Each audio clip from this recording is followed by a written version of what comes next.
হবে। বিভিন্ন রাজনৈতিক দল তো তাদের নিজস্ব দাবি দাওয়াই শেষ হয় না ভাই। সরকারকে কাজ করতে সুযোগ দিতেছে না তো কেউ।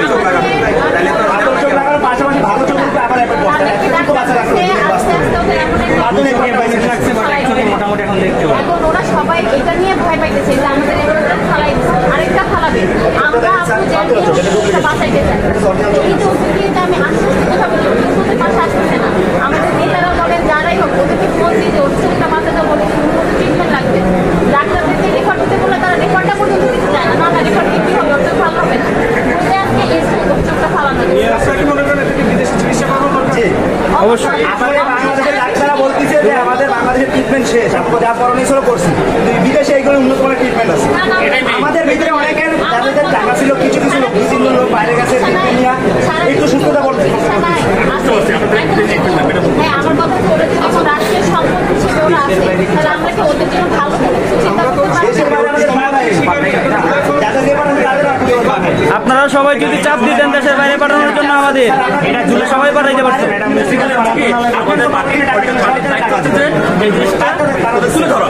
চিকিৎসা লাগবে বিদেশে পাঠান, বিদেশে পাঠান, আমাদের পুনর্বাসনের ব্যবস্থা নিয়ে আপনারা চাপ দিবেন। আমরা কিন্তু আমাদের বিভিন্ন পর্যায়ের নেতারা আমরা এই হাসপাতালে 4 বার এসেছি। আমরা তো বাইরে, আমরা একটা পলিটিক্যাল পার্টি, আমরা গভর্নমেন্ট, আমরা আমাদের স্বার্থনীতির চেষ্টা করেছি, এখনো করি। আমাদের বিষয়টি প্রায় প্রতিদিন কিন্তু আমরা কথা বলছি এবং অসুস্থতা এবং তারা যারা আঘাতপ্রাপ্ত, তারা চিকিৎসা পাচ্ছে না, আমাদের সামান্য $20-22 হাজার হাতে একটা রাজনৈতিক দলের রাষ্ট্রের দায়িত্ব, রাষ্ট্র দায়িত্ব নিলে পরে সেই কাজটা ভালো মতো হবে, সবাই চিকিৎসা হবে। সেটা আমরা যাতে বারবার তুলে ধরছি, আবারও তুলে ধরবো। আপনারা মিডিয়াতে ওইভাবে বলেন নাই। আপনারা মিডিয়াতে সবসময় খালি কি নির্বাচন নির্বাচন নির্বাচন, এই নির্বাচন ছাড়া আর কোনো আমি কই এই দল, আমিও বিএনপি করতাম, না করার কিছু নাই, কিন্তু এখন আমার মন থেকে বিএনপি থেকে ভিন্ন হয়। শুধু প্রত্যেকটা দলের মধ্যে এখন ভিন্ন হয়। কিছু জন জানেন, এই 9 মাস 10 মাস ধরে আহতরা যে মেডিকেলে পড়ে আছে, চোখ হারায়, মাঝখানে শুনছিলেন হয়তো 2 চোখ হারায় তার বউ ছেড়ে চলে গেছে গা, এটা শুনছিলেন হয়তো।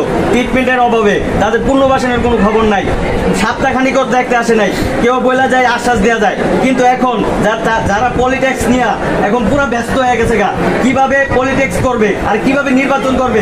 আহতরা যদি মরেও যায় তাও মনে কোনো দলে মনে হয় না যে দেখতে যাবো কোনো দিনও। আজকে যে আসলেন যদি মরে যাইতো তখন কি আসতেন? তখনও ঠিকই আসতেন, কিন্তু জানা যায় কালকে বড় বড় নেতাদের কথাই নাই, কালকে জানা যায় যে মরে গেলেই সব শেষ। কিন্তু আপনারা কোন সময় মিডিয়াতে ফোকাস করতে পারবেন না যে আহতরা চিকিৎসা লেগা অভাবে করছে। একবার ওনাকে দেখতে আসবে কেন? একবার 2বার ওনাকে দেখতে আসবে কেন?